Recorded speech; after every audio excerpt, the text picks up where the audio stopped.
Bonjour à toutes et à tous et bienvenue au Coin du Feu. Une fois n'est pas coutume, je suis avec Ethno. Salut.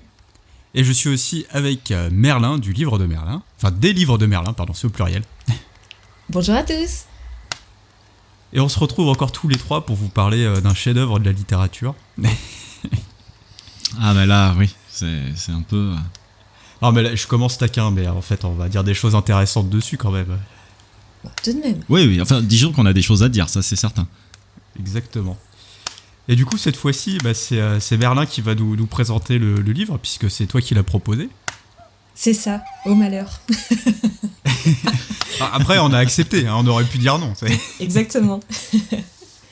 C'est ça, donc aujourd'hui, on va vous présenter donc, la Guilde des magiciens, le premier opus de la trilogie du Magicien Noir de Trudy Canavan. Donc, la saga est éditée par Brajlon, l'auteure est australienne. Et sa trilogie donc, du Magicien Noir s'est vendue à près d'1 million de livres dans le monde, donc considéré comme vraisemblablement comme un best-seller. D'ailleurs, elle a vraisemblablement, c'est ça. Faut toujours se méfier de comment dire, de l'étiquette best-seller. Faut toujours lire et se faire un avis après, je trouve. C'est ça. Mais d'ailleurs, chez elle, donc en Australie, elle a reçu le prix Aurealis, donc qui récompense les plus grandes œuvres de l'imaginaire en Australie. Donc généralement, quand c'est un livre qui est primé, on sait que c'est source de qualité derrière. Il y a quelque chose en tout cas dans l'univers. Donc on va détailler ça après. Le prix, c'est la différence entre le succès critique et le succès commercial, puisque là, il est adoubé par des gens qui connaissent le milieu, etc. Donc, ouais, c'est souvent, ça. Si en plus c'est un best-seller et qu'il a un prix, c'est qu'a priori, on a les deux à la fois, quoi. Ça plaît au public et aux gens qui sont un peu plus dans la critique. C'est ça. Normalement, gage d'une bonne recette. Donc la couverture est signée Magali Villeneuve, donc illustratrice française de talent, hein, notamment connue pour ses visuels du Trône de Fer, Assassin Royal, Star Wars, Witcher, mais aussi de l'univers Magic. Donc pour tout vous dire, c'est le superbe travail de couverture moi qui m'a fait acheter le livre. Ai-je bien fait ? Seule la fin de ce podcast vous le dira. Mais pour Toi, t'as la couverture, parce que, excuse-moi de te couper, je crois qu'il y a eu plusieurs couvertures. En fait, t'as celle où il y a un magicien avec plusieurs orbes en fait, qui flottent. C'est ça, exactement. Ouais, c'est ça. D'accord, mais je crois que celle-ci, c'est pour les grands formats. Et il me semble que les illustrations de Magali Villeneuve, c'est exclusivement pour les formats poche. Mais peut-être que je me trompe, mais en tout cas, ces illus, je les ai vraiment vus que sur du petit format. Ok. Ça a l'air d'être ça, hein, de ce que je vois. Et toi, Cook, t'as quelle édition du coup ? Alors moi, je l'ai déjà refourgué. Oh putain. Ok. Et tu te souviens J'avais la poche, ouais.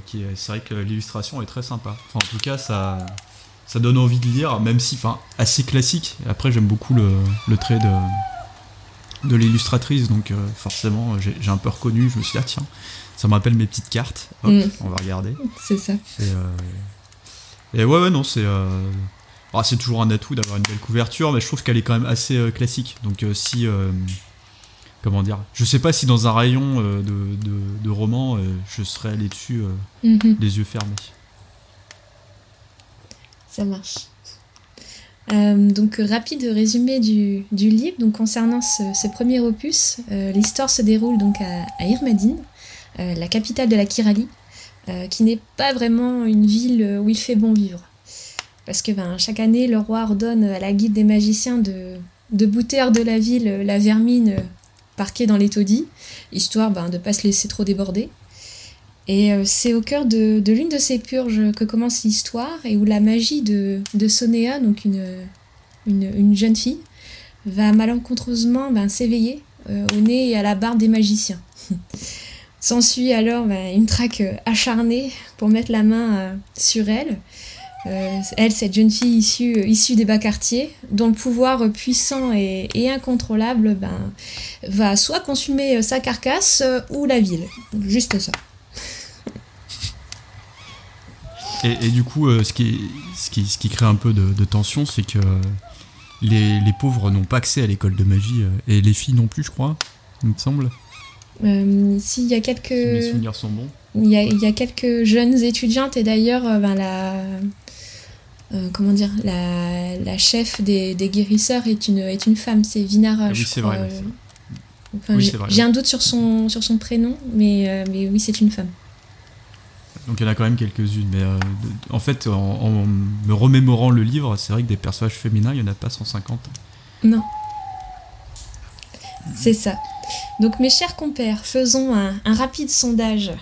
Qui a aimé ce premier opus et voyons ensuite en détail pourquoi. À chaud. Cook, je t'en prie. Je commence. Allez, vas-y. Je peux utiliser mon joker ou pas? De toute façon, il va falloir que tu passes à un moment ou à un autre. Ouais, non, mais pour être sérieux, j'ai bien aimé la lecture. Je trouve pas le bouquin très bien, mais la lecture n'est pas désagréable. Voilà, je résume. Ah bah dis donc, putain, moi je m'attendais à au moins 10 minutes de monologue. Ah bah si tu veux, je peux continuer, mais ce serait dommage. Si, il y a un élément qui m'a poussé à lire le bouquin, c'est que c'est traduit par Justine Yogret. Voilà. Ah bah c'est ça, c'est vrai, ça. le grand amour. Le point le plus fort du livre, c'est celui-là. Et moi de mon côté, donc j'ai pas adoré, j'ai pas détesté non plus, c'est vraiment... Enfin disons que ça se lit très bien, comme tu dis, c'est vrai que... Une fois qu'on est plongé dans le truc, on a vraiment envie de savoir ce qui va se passer pour l'héroïne, quoi. Après, le livre est pas exempt de tout défaut. Au contraire, moi je trouve qu'il y a... En fait, ce qui m'a fait lire le livre vite, c'est ce qui m'a un peu rebuté. C'est assez paradoxal comme truc. Mais je pense qu'on en reparlera parce que c'est un truc dont Cookie m'avait parlé en me disant putain, mais c'est vrai que... Il y a énormément de dialogues sur des pages et des pages et des pages. Et moi j'ai trouvé ça un peu étouffe chrétien, quoi, si on peut dire ça comme ça.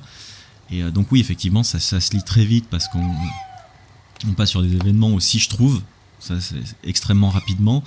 Et je trouve que c'est un bouquin qui manque de fond aussi. C'est-à-dire que c'est un roman pour moi qui est vraiment extrêmement tourné sur ses personnages et pas assez sur le reste. Et du coup, on finit un petit peu le bouquin en se disant bon, d'accord, on a suivi cette héroïne-là, on sait, voilà.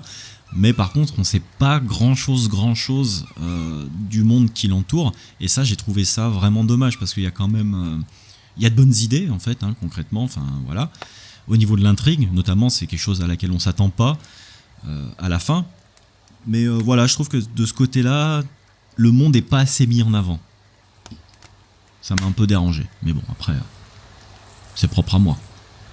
C'est marrant ce que tu dis par rapport au fait que ce soit centré sur les personnages et pas assez sur l'action ou le monde, parce que dans les chroniques que j'ai lues sur internet en préparant l'émission, c'est un point qui est plutôt positif dans le sens où alors là c'était intéressant, en plus c'était la différence entre la littérature féminine et masculine, mais c'était avec des gros guillemets, c'est pas forcément plus les spécialistes qui en parlaient, qui disaient que comme c'était une écrivaine, c'était plus centré sur la psychologie des personnages, etc. Ce que je trouve pas forcément toujours justifié, mais pourquoi pas, tu vois, et qu'effectivement, dans la fantaisie masculine, si ça avait été écrit par un homme, je vois assez bien comment ça aurait pu être tourné, effectivement, plus autour de l'action. Et l'univers, après, c'est à part entière, je trouve, si tu veux, ça...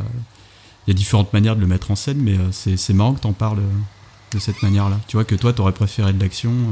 Alors non, en fait, c'est pas vraiment ça. C'est pas que j'aurais préféré plus d'action parce qu'il se passe des trucs. Je m'attendais vraiment à un truc. On m'a dit, tu verras, la première partie du bouquin, c'est vraiment, il se passe pas grand chose, c'est de la traque, mais ça reste une traque, donc il se passe des choses. Je veux dire, c'est pas quelque chose d'extrêmement statique. Mais par contre, ce qui m'a dérangé, c'est de vraiment pas en savoir plus sur l'univers qui entoure ces personnages, en fait. C'est-à-dire qu'à un moment. Et je crois que ça dure sur une vingtaine de lignes. On part d'une guerre, c'est les guerres sacha-cariennes, je crois. Voilà, c'est ce que j'avais noté en tout cas. Et voilà, donc ça c'est un élément extérieur qui peut expliquer par exemple beaucoup de choses. Je sais pas, qui aurait pu du moins expliquer beaucoup de choses par rapport à la population, par rapport à ce qui entoure les personnages. Et ben ça dure 20 lignes quoi. C'est tout. Et donc du coup, je me suis posé la question à savoir si justement c'était pas le fait de coller à ces personnages, si c'était pas une stratégie justement pour nous faire sentir la détresse aussi, puis la peur du personnage, de pas en savoir beaucoup plus sur l'extérieur, parce qu'elle finalement, c'est vrai que bon bah à part fuir, elle fait pas grand chose. Et est-ce que c'était pas une stratégie qui allait dans ce sens-là? Je sais pas. Et toi, Merlin, du coup, tu t'en as pensé quoi Par rapport à ce que vous avez dit, il y a plusieurs choses sur lesquelles je vous rejoins et d'autres sur lesquelles je suis pas forcément d'accord. Moi, je sais que c'est les objectifs et les motivations des personnages qui m'ont dérangé parce que je trouvais que ça manquait parfois clairement de clarté, en fait. Parce que ceux qui ne connaissent pas Sonéa veulent à tout prix la sauver d'elle-même, de sa condition, etc. Donc ça déjà ça m'a un petit peu agacé, le côté un peu trop chevalier blanc. Paternaliste, on peut utiliser les mots. Exactement, oui. Ouais. Et notamment. Mais à mon sens, c'est fait exprès. Hein. C'est ça, notamment dans le personnage de Roten, qui est très attachant en soi. Hein. Je l'ai bien apprécié. C'est lui qui a été témoin finalement du don, de l'éclosion du don de Sonéa dans les rues de la ville. Mais voilà, je me questionne, pourquoi il va absolument la retrouver c'est un peu sa quête personnelle et obtenir sa tutelle. Ok, au dire de tous, c'est un professeur extra et on sent qu'il a besoin de combler un vide. C'est très bien, mais qu'est-ce que ça lui apportera finalement de former Sonéa? Ce côté-là m'a un petit peu agacé. Et notamment aussi le personnage de Sérini, présenté un petit peu comme l'amoureux transi. Dès les premières pages, on le ressent. Mais c'est dommage parce qu'on ne comprend pas très bien c'est quoi son but, qu'est-ce qu'il cherche finalement dans l'histoire autre que protéger Sonéa. Et je trouve il aurait mérité un meilleur aperçu, une meilleure présentation, parce que finalement les petites missions qui jalonnent le livre que lui confient les voleurs révèlent un gamin assez doué, plutôt doué pour la survie et astucieux, et il y a certaines scènes avec lui qui m'ont vraiment bien plu. Donc je trouve que les personnages, dans l'ensemble, ça manque un peu de nuances, ils sont trop marqués, et je rejoins notamment ce côté masculin ou féminin, parce que je trouvais que les dialogues des magiciens, et notamment entre Daniel et Roten, on sent que c'est une femme qui les a écrits derrière, parce que en fait j'avais l'impression d'avoir des réactions plutôt féminines que masculines. Ça m'a fait vraiment bizarre. Ouais, moi c'est un truc effectivement que j'ai ressenti aussi. Et, parfois du coup c'est bien parce que ça change les perspectives, et parfois ça nuit un petit peu à comment dire, pas la vraisemblance, parce qu'en fait il y a autant de manières de réagir à des événements et des discussions. Enfin, ça n'a rien à voir en fait avec féminin, masculin, quoi. On devrait voir plus large, en fait, c'est ça l'idée, quoi. Mais que parfois c'est trop marqué. Mais au même titre que dans plein de bouquins, ça se sent que c'est un homme qui a écrit, et du coup il y a des personnages qui passent à la trappe parce qu'ils savent pas les construire. Et c'est vrai que quand on y réfléchit, moi les livres auxquels ça m'a fait penser, d'une part il y a La Sinsar Royale, et d'autre part il y a on va dire la série de Terre-Mère d'Ursula Le Guin, qui sont deux séries en fait qui sont écrites par une femme, et c'est vrai que là aussi il y a un travail peut-être plus poussé sur la psychologie des personnages, mais dans ces deux séries, je trouve que le travail est mieux fait, hein, je vais pas mettre de guillemets, je trouve que le travail est mieux fait, puisque on ne ressent pas comment dire, cette coupure. Est-ce que c'est un homme, une femme qui a écrit, est-ce qu'il y a une projection dans les personnages, etc. Et du coup on peut se retrouver dans n'importe quel personnage dans ces romans-là. On peut même passer d'un personnage à un autre, c'est-à-dire qu'à une scène on va se sentir plus proche de l'un, puis à une autre scène plus proche de l'autre, et là je trouve que ça marche. Ici j'ai vraiment l'impression de voir le décor derrière la scène, en fait. C'est ça qui me dérange un peu. Ouais, je suis assez d'accord. Moi, c'est vrai que j'ai pas ressenti d'empathie, j'ai pas ressenti de tension, En fait, le bouquin m'a pas fait vibrer, en fait. Malgré qu'il se lise très bien et qu'on veuille pas lâcher pour savoir, moi, c'est plus la curiosité qui m'a poussé à aller jusqu'au bout, plus qu'un grand intérêt pour le personnage principal en vérité. Après, elle est assez attachante quand même, je trouve, Sonea. Enfin, ça va. Si t'as quand même envie qu'elle s'en sorte et que moi, j'avais surtout envie qu'elle trouve une solution par ses propres moyens. Tu vois que c'est elle qui prenne vraiment une initiative à un moment donné et que du coup, en fait, elle contrecarre les plans de tout le monde qui tout le reste des personnages montent un peu des plans sur elle finalement, se dire si elle est avec nous, on va pouvoir ça nous donne tel avantage, on va pouvoir faire chanter tel personnage, mais si moi je l'ai en tutelle, en fait j'embête tel autre magicien, du coup je suis content parce que c'est mon ennemi juré. Et du coup moi j'avais vraiment envie qu'elle trouve une solution qui mette tout le monde...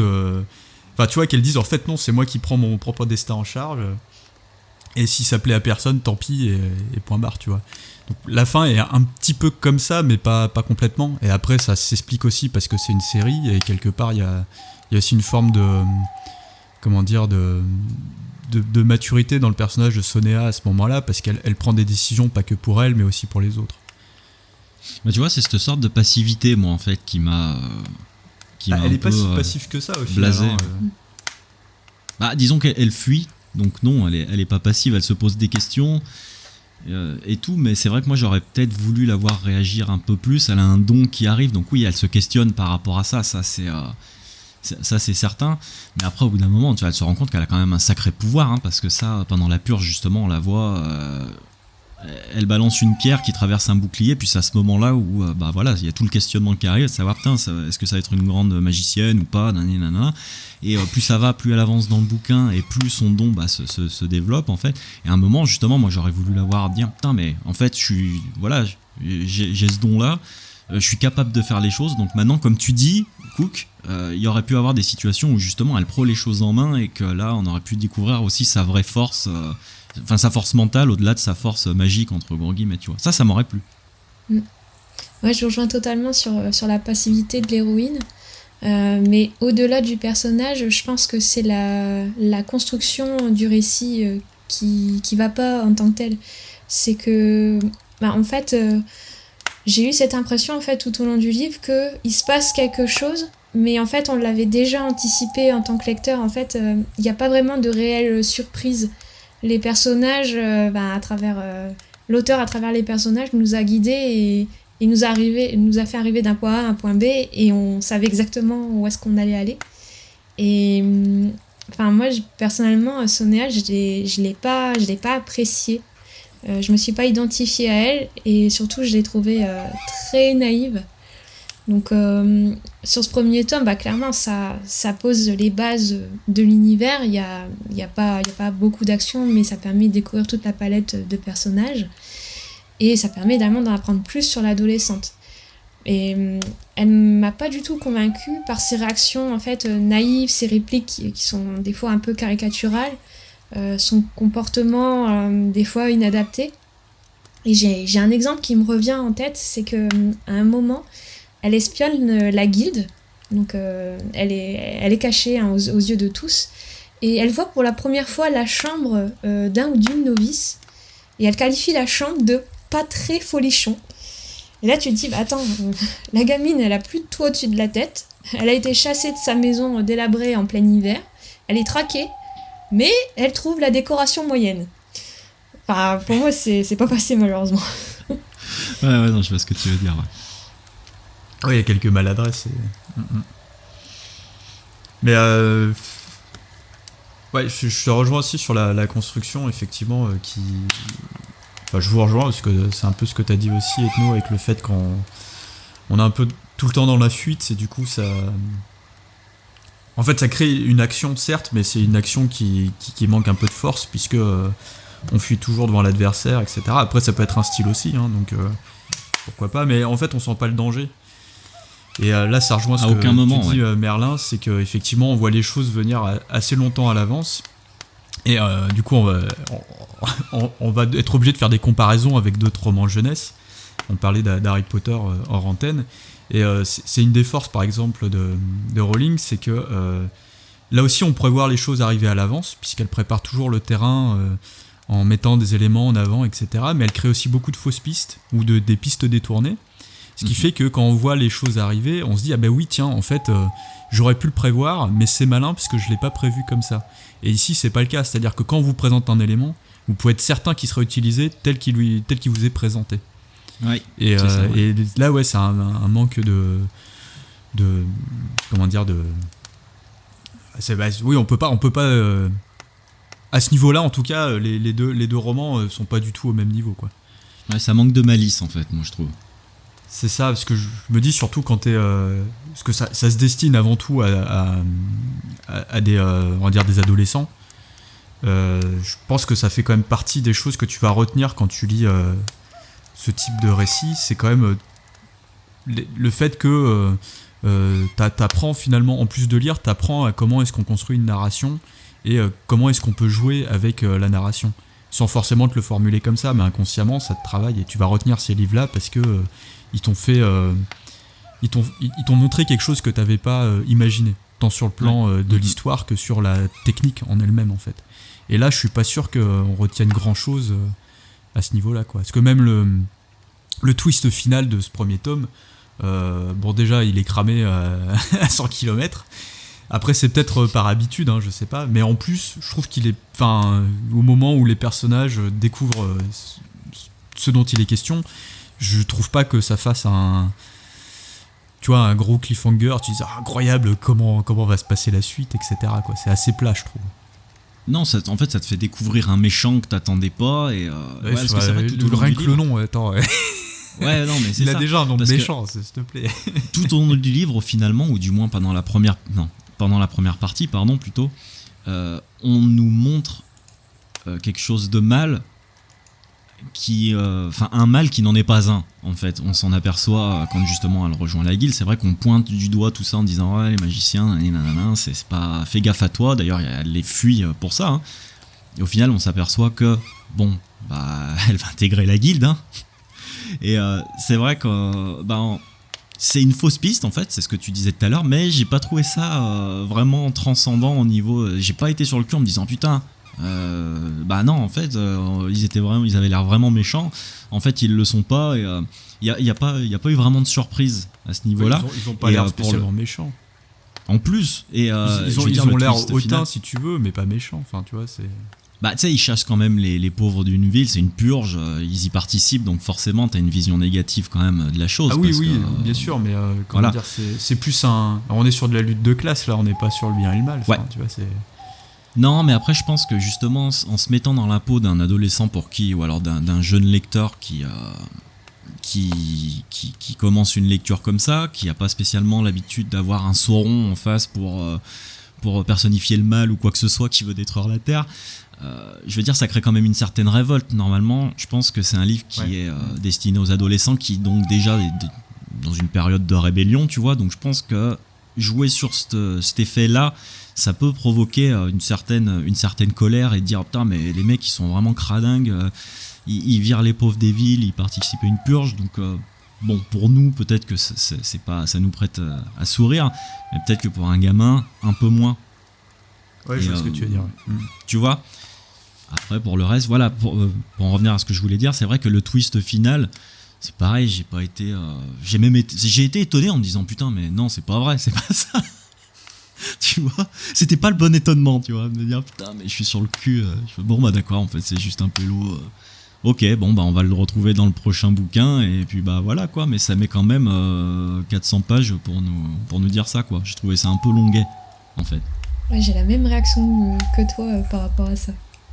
C'est qu'en fait tout au long de ma lecture, en fait j'ai pas arrêté de me demander mais d'où il sort en fait le titre du livre. Parce que finalement on suit les péripéties d'une jeune fille ensuite, sur la première partie, après la deuxième partie c'est le choix, est-ce qu'elle va rejoindre ou non la guilde, et puis en fait à un moment donné on assiste, on arrive à une scène où elle est témoin d'un événement mineur qui se révèle être, justement t'en parlais, à la fin l'intrigue en fait principale de la saga.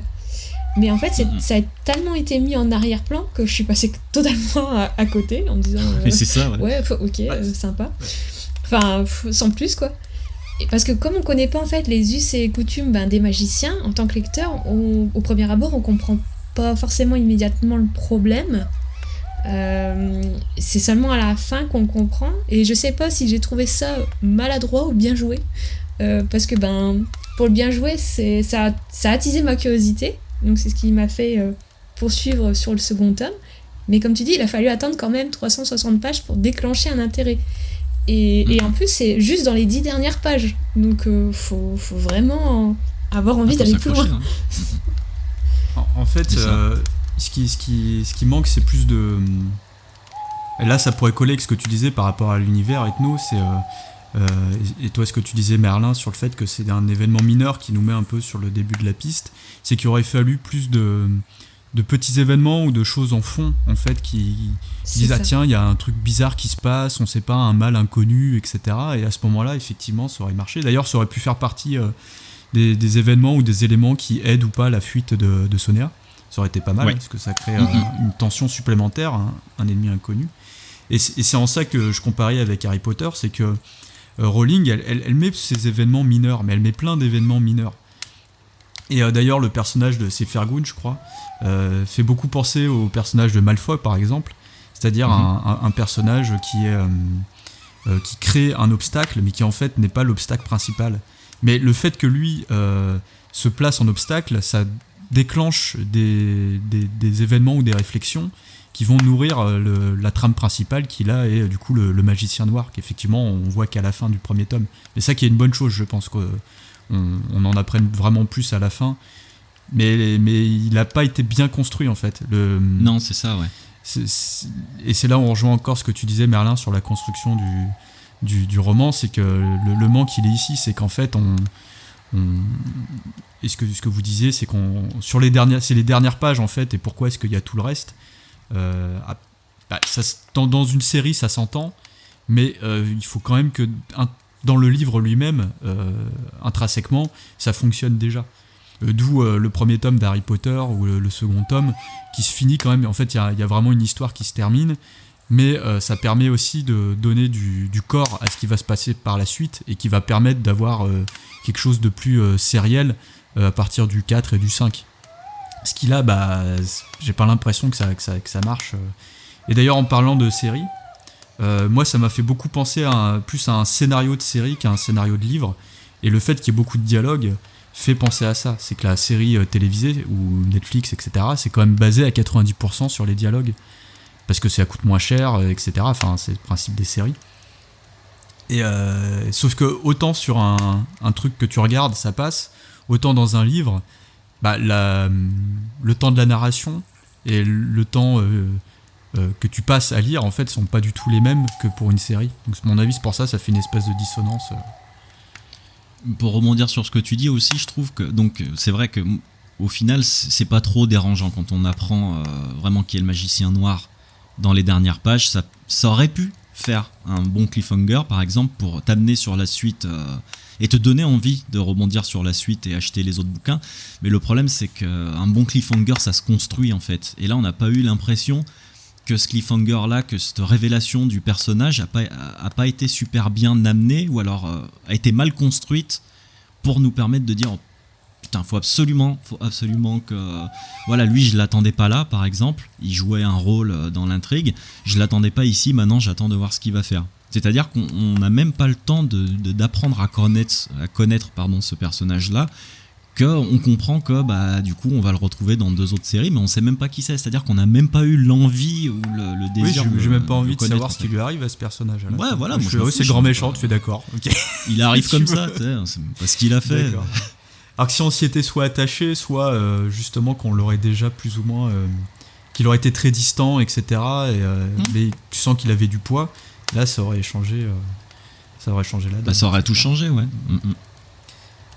Et du coup, Merlin, toi qui as lu un peu la suite, t'as lu les 2 autres tomes ou juste le second ? Alors, j'ai lu le second et j'ai lu... Là, je suis en train de finir le 3e. Ah, mais d'accord. Okay. Ça vaut le coup ou pas ? Parce que, justement, parce que ça se trouve, en fait, la suite est géniale, hein, c'est possible aussi. C'est ça, c'est pour ça que je voulais profiter donc, de ce podcast pour vous parler aussi un petit peu de la suite sans nécessairement révéler des points clés. toujours garder ça pour les lecteurs. Mais oui, effectivement, comme en fait la fin, ça a piqué un petit peu ma curiosité, j'ai lu le second tome. Et en fait, le second tome, c'est dans la même lignée que le premier. Globalement, je me suis fortement ennuyée. Parce que j'admire ton courage en tout cas. Respect. Parce que on suit la vie étudiante en fait de la jeune fille. Hein. Ses cours, ses méchants camarades de classe, ses méchants professeurs. Et puis, est-ce que le méchant camarade de classe, c'est un ami de Fergund ou genre sa pupille ou je sais pas quoi? Non, mais c'est dans la même lignée. Enfin, vraiment. Et elle en bave, mais t'as que des scènes où elle se fait maltraiter. Enfin, ça va de la simple blague à vraiment au coup, quoi. Enfin, au châtiment corporel. Donc, la montée en puissance envers ses camarades de classe et envers elle en tout cas est assez intense. Et puis en fait au cours du récit, donc c'est toujours en deux parties comme le premier tome où t'as un petit cliffhanger à la fin de la première partie et tu as encore un autre cliffhanger donc à la fin de la deuxième partie. Et en fait à la fin de la première partie en fait arrive un petit peu ce qu'on pressentait en fait dans le premier tome, c'est que je vais essayer de pas tout dévoiler, mais pour essayer de vous faire comprendre ma réflexion, c'est que en fait le haut seigneur il a compris que Sonéa était au courant en fait, et au courant de son secret. Et en fait en tant que lecteur on se dit voilà c'est mort quoi, elle va y passer et puis en fait non. Et puis je m'interroge, je continue la lecture. Et à la fin, l'épilogue, hein, donc vraiment encore les 10 dernières pages, quoi. L'épilogue, il révèle un détail qui change tout. Et qui change complètement la vision dont tu percevais le personnage, donc le méchant, le fameux magicien noir. Il devient gentil, en fait. Et là, sur le troisième... Donc j'ai continué. En fait, c'est le magicien blanc, quoi. C'est le magicien blanc. Et donc, j'ai poursuivi avec le troisième tome, parce que là, je me suis dit, bon, on va certainement en apprendre plus sur tout ça. Et là, je passe enfin un bon moment. Parce que la première partie de ce troisième tome, elle est captivante. On comprend, en fait, enfin, les enjeux. Pourquoi le Seigneur... pourquoi il est magicien noir, comment il en est arrivé là, où ça a commencé. Tu parlais du léger détail des guerres sachakaniennes dans le premier tome. Là, on en apprend beaucoup plus. Et en fait, ce personnage-là devient clairement le plus intéressant de tous. Il est carrément approfondi, construit. Il est très ambigu. C'est généralement un style de personnage que j'apprécie, donc j'ai continué la lecture et j'ai pas fini le livre, mais carrément beaucoup plus intéressant que le 1 et le 2, ça y a pas photo. C'est marrant parce que je me doutais que le développement serait un peu comme ça, enfin, peut-être pas dans les tomes, mais que le personnage qu'on percevait comme méchant, en fait il est plus complexe que ça, parce que dans la manière dont on nous le présente, et par rapport au reste du récit quand même il fait un peu trop caricatural, donc c'est pas que les autres sont pas caricaturaux, mais là c'est trop poussé en fait pour t'as vraiment l'impression que c'est Palpatine quoi, donc tu te dis bon là c'est un peu abusé, il y a forcément, ça cache quelque chose obligatoirement de plus compliqué que ça. C'est ça. Et ça me fait un peu penser à, je sais pas si vous avez lu ce bouquin, moi je l'ai lu quand j'étais petit là, c'est le livre des étoiles je crois. Non, mais par contre tu m'en avais parlé de ça, ouais. Et d'ailleurs je conseille plus, s'il faut faire lire à des gamins un bouquin du style, je préférerais donner celui-là par exemple. Et là aussi où on nous présente un méchant depuis le début, ou du moins un danger lointain, et au moment où on le voit en fait il est pas du tout de la manière dont on s'y attend, même s'il est peut-être pas aussi ambigu que celui que Trudy Cadavan a écrit. On arrive sur ce type de personnage en fait au début t'as vraiment le blanc et le noir, et puis au fur et à mesure t'as du gris qui s'ajoute, et je trouve que c'est pas mal parce qu'en grandissant en fait t'apprends à comprendre que les choses sont pas aussi nettes que ce que tu croyais à la base. Donc ce que tu dis sur la suite à la fois m'étonne pas trop, Et en même temps, vu comment c'était parti, si le dernier tome est bien réussi, c'est quand même un tour de force, quoi. C'est ça. Donc là, je vais finir celui-ci et voir selon la fin si je vais poursuivre. Parce que j'ai l'impression qu'en fait, l'arc narratif ne se finira pas forcément avec ce 3e tome, parce que suite à cette chronologie, à cette trilogie du Magicien Noir, il y a les chroniques du Magicien Noir, qui est la suite. Donc à voir aussi comment ça se poursuit dans la deuxième trilogie. Et du coup, d'un point de vue formel, de la narration, etc., est-ce qu'il y a une amélioration dans les romans, ou on reste quand même sur le même type de traitement Parce que tu parlais de 2 parties. Est-ce qu'au niveau des dialogues, c'est pareil? Est-ce que c'est toujours dans le même style, ou est-ce qu'il y a quand même une évolution avec le fait que les personnages évoluent aussi? Non, malheureusement, ouais, au niveau des dialogues, et c'est de nouveau malheureusement la même chose.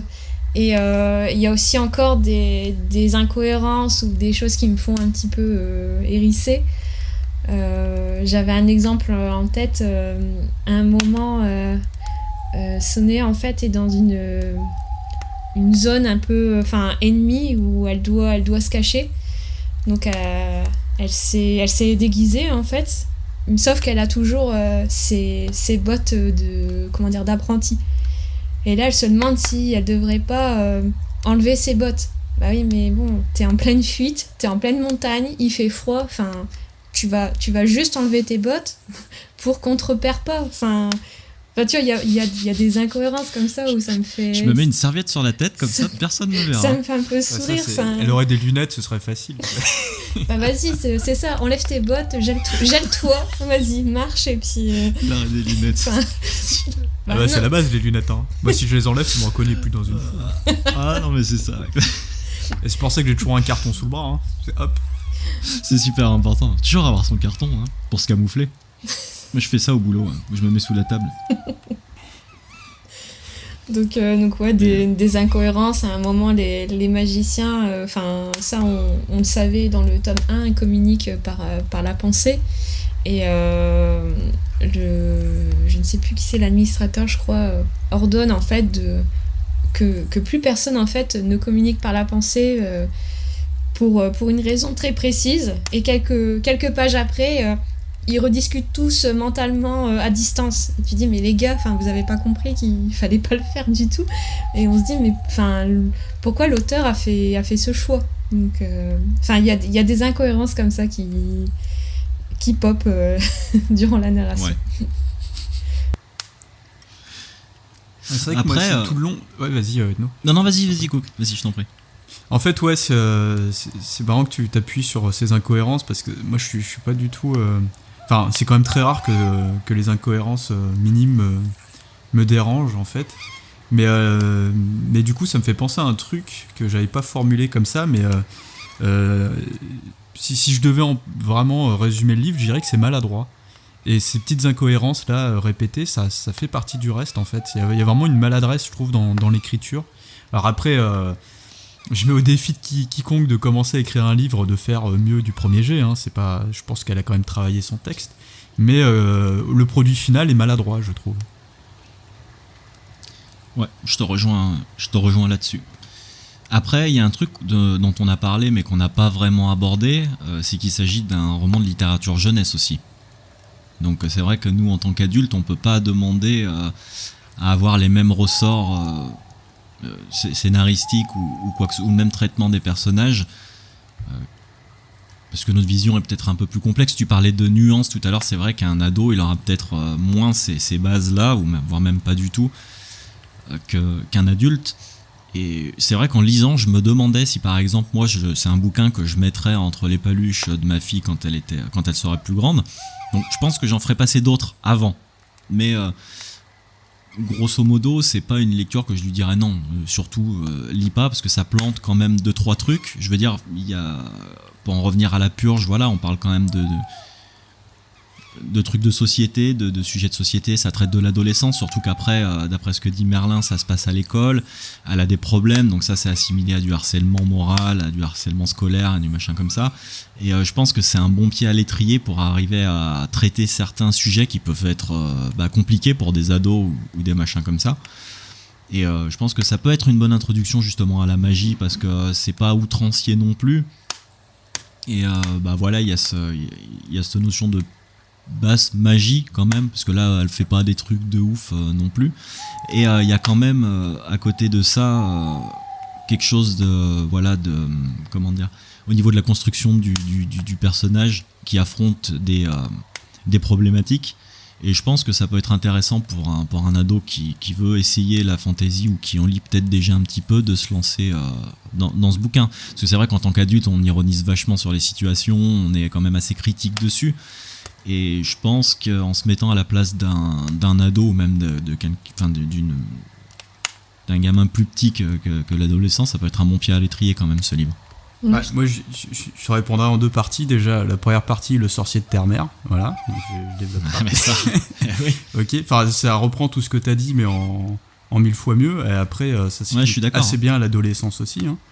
Et ensuite, moi, il y a une scène qui m'a vraiment qui m'a saoulé, quoi. C'est Sonea, elle est poursuivie du coup aussi par des gens des taudis, puisqu'on met sa tête à prix en gros, quoi. Et du coup elle se fait plus ou moins trahir par un groupe de personnes qu'elle connaît. Voilà, il y a une espèce de tension parmi les gens du taudis. Et il y a un combat qui s'enclenche entre plusieurs personnages.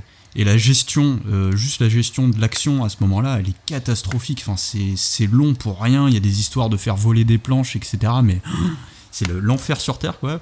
Et ça, tu m'aurais même mis ça dans les mains à l'adolescence, j'aurais arrêté ma lecture ici. Hein. C'est indigent à quel point c'est mal. C'est de la maladresse, ouais. C'est mal écrit, quoi. Bah là, c'est limite de l'incompétence, là, parce que il y a forcément son relecteur, il a dû lui dire, c'est pas possible, ça. Bon, après, il y a la traduction qui fait que en anglais, peut-être que ça passe mieux, mais en tout cas en français, ça fait des répétitions, mais vraiment, c'est moche, quoi. C'est vraiment pas beau. Et c'est des trucs que tu retrouves pas au hasard, je sais pas moi, un bouquin jeunesse dont je vous ai parlé avant, La quête des Willan, où là t'as beaucoup d'action, t'as une jeune fille qui maîtrise un art magique qui est pas hyper compliqué, mais qui est 1000 fois plus intéressant que la magie de ce livre-là, parce qu'il y a vraiment des enjeux vis-à-vis de ça, la manière dont la magie fonctionne, etc. C'est expliqué, c'est pas très compliqué, mais c'est suffisamment subtil pour pouvoir amener aussi Enfin, la magie a un intérêt narratif, c'est pas juste un prétexte. Et tu vois, il y a plein de livres qui sont tellement mieux sur la plupart des points forts de ce roman-là, que je vois pas pourquoi est-ce qu'on donnerait ce livre-là précisément. Mais parce que je pense qu'il est aussi symptomatique de quelque chose, c'est la surproduction de bouquins ah oui, bah après, c'est un autre à l'heure problème, actuelle. Ça. Voilà, ouais, mais là c'est vrai qu'on compare le livre à beaucoup de classiques, en fait. Tu vois, on parlait d'Harry Potter tout à l'heure. C'est des classiques parce que c'est bien. Oui, non, mais ça, je suis d'accord. Mais après, moi, par exemple, la personne qui m'avait filé le bouquin, il me semble qu'elle errait dans une librairie, qu'elle est tombée dessus, et voilà, gros consommateur de trucs comme de ce goût-là. Et je pense que, voilà, tu vois, si par exemple ma gamine se trimballait dans une librairie, qu'elle revenait avec ça, je lui dirais pas, bah non, qu'est-ce que t'as fait une connerie ou quoi que ce soit, tu vois ce que je veux dire. C'est pour ça que l'éducation des enfants part à volo, hein, Ce vieux con. Oh, le vieux con. Ah putain.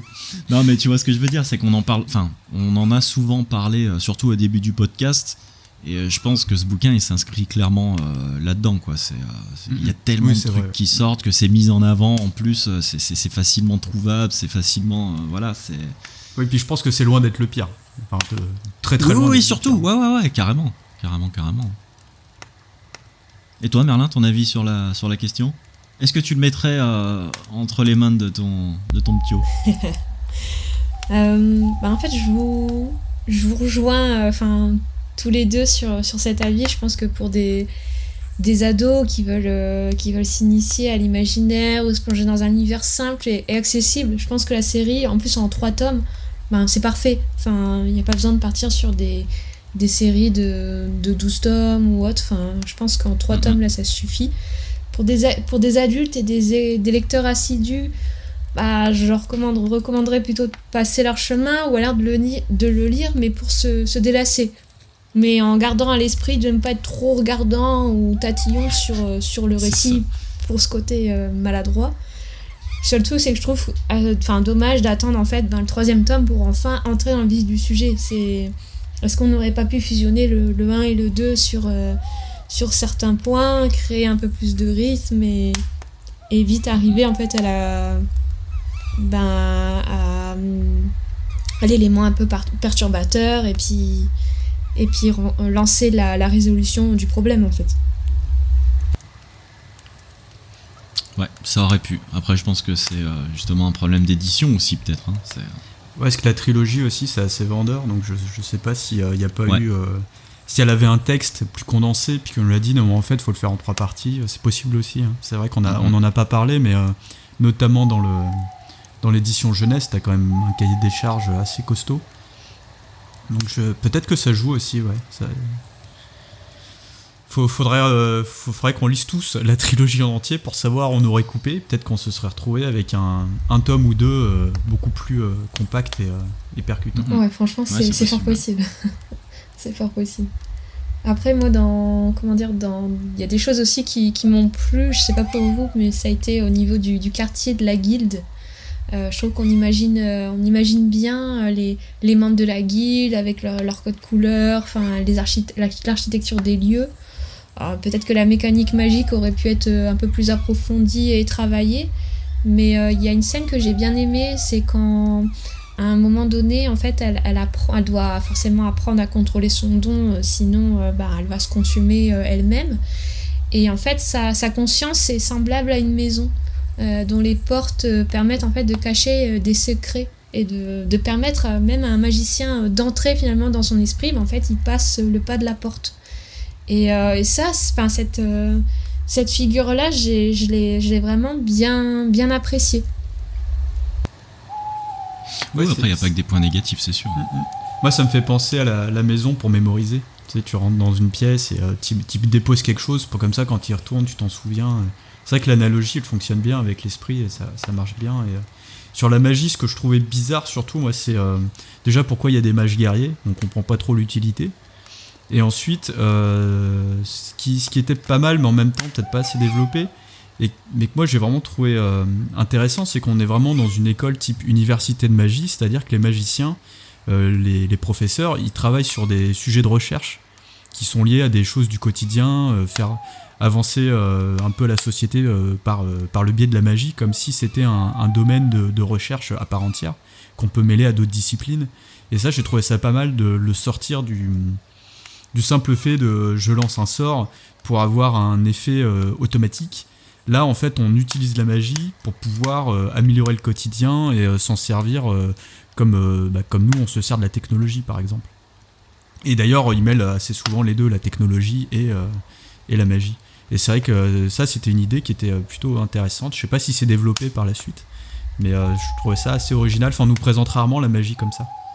Non, enfin de mémoire, c'est pas poussé de cette manière-là, mais je trouve ça vraiment pertinent ce que tu dis, et ça fait écho à ce qu'a dit Ethno tout à l'heure de présenter en fait des thématiques comme la lutte des classes, le harcèlement, des choses comme ça. Et je trouve que ce côté finalement recherche qui pourrait s'apparenter à la vraie vie, au monde réel, c'est pas mal. Ça permettrait d'apprendre des choses aux ados à travers le récit de l'imaginaire. Et ça me fait penser aussi à une autre scène qui est dans le 2e tome, mais à un moment en fait sous la contrainte, Sonéa doit laisser quelqu'un fouiller sa conscience, ses souvenirs.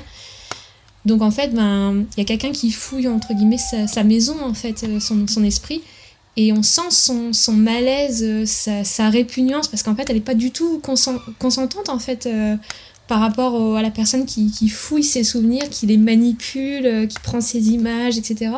Et toi-même, en tant que lecteur, t'es dégoûté parce que on est loin de là, mais t'as l'impression d'assister à une sorte de viol de l'esprit. Donc ça permet aussi d'aborder ces thématiques aux ados. Bah, d'ailleurs, c'est peut-être pour ça que ça a bien marché. Nous, on se concentre beaucoup sur l'aspect formel et sur le monde qu'on nous présente, qu'on trouve quand même globalement assez lisse, même s'il y a des éléments intéressants. Mais peut-être parce que justement, on passe à côté de l'essentiel, même si on l'a remarqué, et qui peut plus toucher les adolescents, c'est que ça parle beaucoup d'eux. Et c'est ce que tu disais, nous, on n'est peut-être pas les mieux placés pour dire est-ce qu'il faudrait le donner ou pas à des adolescents pour qu'ils le lisent.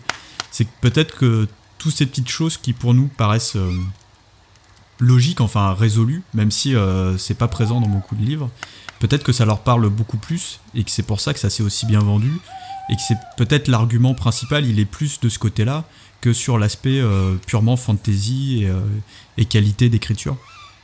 C'est pas impossible. Et à ce moment-là, on s'est gouré et le livre est génial. Un vrai best-seller, quoi. Et c'est aussi pour ça que je voulais lire la suite, pour me dire, mais tout le monde considère cette saga comme un best-seller, et en fait, avec le premier tome, j'ai eu le sentiment d'être passé à côté. J'ai pas compris, en fait, pourquoi c'en était un, et c'est pour ça que j'ai voulu poursuivre, pour me dire, mais ça se trouve, c'est moi qui me trompe, je vois pas ce qu'il y a sous mes yeux, en fait. Ouais, voilà, après, peut-être qu'on n'était pas simplement le bon public aussi, hein, Ouais, mais bon, tu peux toujours quand même avoir du recul et essayer de voir ce qu'il y a à voir. Et c'est vrai que cette partie-là, je l'avais un peu occultée, c'est-à-dire que tu l'as en tâche de fond, parce que tu as des personnages qui se construisent, etc. Et tu as quand même pas mal de scènes qui montrent en fait des choses de l'adolescence et une manière de se confronter à ces problèmes-là. Enfin, la fuite, par exemple, c'est un truc quand même... et l'oppression de la société, c'est un truc que tu ressens vachement quand tu es adolescent. Mais en fait, comme l'écriture peine un petit peu, je trouve que ça atténue un peu la force de ces images-là. Mais maintenant que Merlin en a un peu rajouté avec ses exemples tirés de la suite, pour le coup, j'ai l'impression que c'est plus construit quels sont les sujets dont je veux parler, et je vais les mettre en scène dans un monde imaginaire avec tels et tels enjeux. Tu vois, si pris comme ça, effectivement, il y a certaines choses qui me paraissent beaucoup plus logiques dans la construction. Après, c'est toujours pas très bien écrit, je trouve, mais oui, ça c'est sûr. Au moins la construction narrative fait plus de sens pour moi si je le prends comme ça, en fait. Voilà, on a presque dit que c'était bien. Non, mais après, voilà, il y a des points positifs comme des points négatifs, et du coup... Bon, mais c'est ça aussi, hein, c'est que je pense que globalement, ça nous a pas... super ému, super touché et tout, mais je pense qu'il y a du bon aussi à prendre dans ce genre de truc, hein, c'est certain. Donc après, je vais peut-être lire le tome 2 et 3, je te dirai. Ça marche. Ouais, j'y crois pas. Alors j'y crois pas une seconde. Après je peux me tromper. Vous avez des trucs à rajouter du coup ? Écoute, moi j'ai fait le tour, je pense que tous les points, comme tu disais, que ce soit positif ou négatif, ont été abordés. Et puis, on a eu un petit aperçu aussi de la suite. Donc, pour moi, c'est bon. Ok. Moi, j'ai fait mon résumé en début d'épisode. Donc, donc très bien. Donc, il reste plus qu'à conclure, du coup, pour le dernier épisode de l'année. Hein, du coup, on se retrouve l'année prochaine. Ah oui, c'est vrai. Ouais. C'est ça. Donc d'ici là, on vous souhaite tous de bonnes fêtes. Vous pouvez nous retrouver, oui, parce que aussi j'aimerais parler d'un petit truc avant qu'on termine. Donc comme d'habitude, vous pouvez retrouver le podcast sur toutes les plateformes d'écoute, tout ça, les réseaux sociaux, Facebook, Twitter, Instagram. Vous pouvez retrouver Merlin toujours sur Instagram, hein, c'est ça ? Exactement, toujours sur Insta. Voilà. Et ce qu'il y a de très important, c'est que donc vous pouvez nous retrouver sur le Discord du podcast. Mais le podcast a intégré un collectif que vous pouvez retrouver un peu de partout sur les réseaux sociaux avec le lien qui vous amènera directement à nous. C'est un petit collectif avec 8 podcasts, donc ça parle de BD, de bouquins, de manga, tout ça, avec une super équipe, franchement, puis des gens très compétents dans leur domaine. Donc surtout si miniatures. J'ai vu. Ah magnifique. Ah, il y a des trucs qui sont vraiment classe, hein. Et c'est surtout des passionnés, hein, comme nous. Donc voilà, si vous voulez échanger, en savoir plus sur certains supports, moi c'est vrai que niveau BD, je suis une quiche totale. Et par exemple, on peut en apprendre beaucoup plus. Et voilà, c'est surtout vraiment c'est une équipe soudée. Donc vous pouvez retrouver aussi le Discord sur les réseaux, enfin sur nos réseaux, du coup, qui vous amènera directement sur le Discord du collectif, avec donc beaucoup de projets qui vont se créer, beaucoup de collaborations et tout ça. Donc voilà, super ambiance et super équipe. Du coup, je pense que c'était important d'en parler. Et d'ailleurs, je les salue tous au passage. Et d'ici là, donc, on se retrouve l'année prochaine. Surtout, lisez bien, lisez beaucoup. Et faites-vous offrir beaucoup de bouquins aussi. C'est important, ça. C'est ça, plein de livres au pied du sapin. Et puis, l'année prochaine. Salut! Salut! Salut!